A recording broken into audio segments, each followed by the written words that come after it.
Per domani sono previste nevicate intense e ANAS rivolge particolare attenzione alla statale 51 di Alemagna in chiave olimpica, asse strategico di collegamento verso Cortina d'Ampezzo, oltre 80 gli uomini dedicati.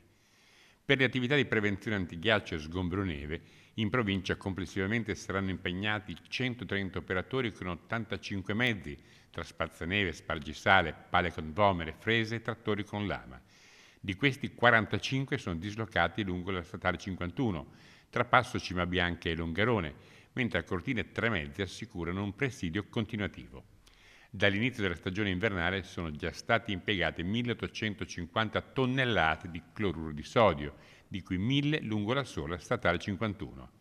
In previsione il personale ANAS si è già impegnato in un trattamento preventivo antighiaccio lungo l'intera rete interessata, con l'ulteriore salatura della pavimentazione stradale.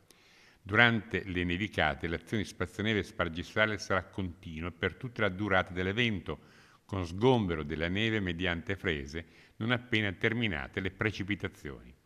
Agli utenti viene raccomandato di rispettare le norme previste mettendosi in viaggio solo se con veicoli equipaggiati con le dotazioni previste. Nell'ambito dell'attuazione del piano neve prefettizio è stato anche richiesto alle amministrazioni comunali i cui centri abitati si affacciano sulla strada statale 51 di far rispettare i divieti di sosta e alle forze dell'ordine di adoperarsi in modo da evitare che eventuali veicoli non equipaggiati idoneamente o in sosta irregolare possano costituire ostacolo al servizio sgombroneve.